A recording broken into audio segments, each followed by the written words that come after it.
Have you ever noticed how some days just seem to fly by in a flash, while others feel like they drag on forever and ever? Well, that's not the clock playing tricks on you, that's your brain. Time feels like it should be this solid, objective thing, right? A minute is a minute, an hour is an hour. It should always feel the same. But here's the fascinating part. Your brain doesn't actually experience time directly. It can't. Instead, it reconstructs its own version of time using a cocktail of attention, emotion, and memory. So when those things change, your sense of time changes right along with them, even if nothing else in the world does. Today, I'm going to show you exactly why your brain can't measure time accurately and how you can start to influence your own perception of it. So how does the brain experience time if it can't just look at a clock? It uses a few different internal systems, and none of them are perfect. Think of it like this. Your brain is a bit of a detective, piecing together clues to figure out how much time has passed. The main clues it uses are the events it processes. Let's start with attention. Your brain's attention is like a spotlight.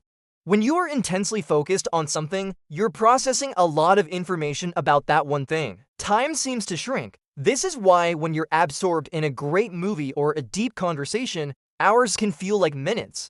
Your brain is so busy with the task at hand, it's not paying much attention to the passing of time itself. It's the classic time flies when you're having fun phenomenon, but it's really more like time flies when you're focused. On the flip side, what happens when you're bored or anxious? When you're sitting in a waiting room or nervously anticipating something, your attention turns inward. You become hyper-aware of your own thoughts, your surroundings, and the feeling of waiting itself. Your brain starts counting every little tick of the clock, every tiny sensation. This is a state of high internal monitoring. Because you're paying so much attention to the passage of time, your brain interprets this heightened awareness as time moving incredibly slowly. This is why time feels slow during anxiety. Your brain is on high alert, processing every single second as a separate event, stretching it out. Emotion is another huge factor. Our emotional state dramatically colors our perception of time. Think about a moment of extreme fear or a sudden accident. People often report that everything seemed to happen in slow motion. This is because during a high-stakes, emotional event, your amygdala, the brain's fear center, goes into overdrive. It signals the rest of your brain to record every single detail in super high resolution to help you survive. This flood of detailed information being packed into your memory makes the event feel stretched out when you look back on it. Your brain isn't literally slowing down time, but it's creating a much richer, denser memory, which gives the illusion of a longer duration. Conversely, positive emotions can make time feel like it's speeding up. When you're happy, relaxed, and engaged, your brain is flooded with dopamine, which can interfere with your internal clock, making you underestimate how much time has passed. That blissful vacation week that felt like it was over in a day, that's your happy brain tricking you. Now, let's talk about the big one, memory and novelty. This explains the common feeling that time speeds up as we get older. It's not just a feeling, it's a well-documented psychological effect, and it has everything to do with how our brain forms memories. When you're a child, almost everything is new. Your first day of school, learning to ride a bike, your first trip to the beach, these are all unique, vivid experiences. Your brain is working hard to encode all of these novel memories. Because you're creating so many distinct, rich memories, the periods of your childhood feel long and full when you look back on them. Each day is packed with new information for your brain to process. But what happens when we become adults? We fall into routines. We drive the same route to work, eat similar meals, and have predictable weekends. Our lives become much less novel. For your brain, this routine makes time faster. It doesn't need to create detailed new memories for things it has done 1,000 times before. It just lumps them together. The entire month of June might just become work, with very few distinct memories to separate one day from the next. When you look back, there are fewer memory landmarks to anchor your sense of time.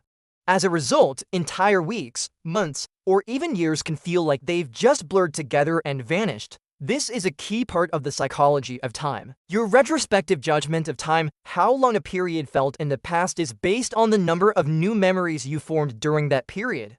More new memories equals a longer perceived duration. Fewer new memories and time feels like it slipped through your fingers. So this interplay between attention, memory, and emotion is constantly shaping how the brain experiences time. It's a dynamic, subjective process, not a fixed measurement. Let's consider a few more examples. If you're learning a new skill like playing the guitar, the first few weeks might feel incredibly long. You're focused, making mistakes, and your brain is building tons of new neural pathways and memories. A year later, practicing that same guitar might feel quick and automatic as it's become part of your routine. Think about a fever. When you're sick, your internal body clock can literally speed up, making the outside world seem like it's moving in slow motion. Or consider the effect of certain substances. Some can make you feel like time is crawling, while others make it feel like it's racing ahead. All of these are examples of how our internal state, not the external world, dictates our perception of time. This understanding of time perception isn't just a cool piece of trivia. It has real-world implications for our well-being. The feeling that time is slipping away too quickly can be a source of anxiety. It can make us feel like we're not living fully, but knowing that routine makes time faster gives us a powerful tool. If we want to slow down our perception of time and make our lives feel richer and more memorable, the answer isn't to wish for more hours in the day. The answer is to break our routines. So, time isn't just something you measure with a clock. It's something your brain actively builds, moment by moment, using the raw materials of attention and memory. It's a story you tell yourself about your own experience. And the good news is, you can influence how that story is written. If you want time to feel slower, more expansive, and more meaningful, the trick isn't to stare at the clock. It's to seek out novelty, try a new restaurant, take a different route home, learn a new language, visit a place you've never been, do something that scares you a little. Each new experience forces your brain to wake up, pay attention, and create a new memory. By filling your life with more of these unique memory landmarks, you're not just having more fun, you're actively stretching your perception of time, making your life feel longer and fuller. You are the architect of your own time. Thank you so much for watching. If you found this interesting, give this video a like and subscribe for more insights into how your brain works. Let me know in the comments about a time when your brain totally messed with your sense of time. See you in the next one.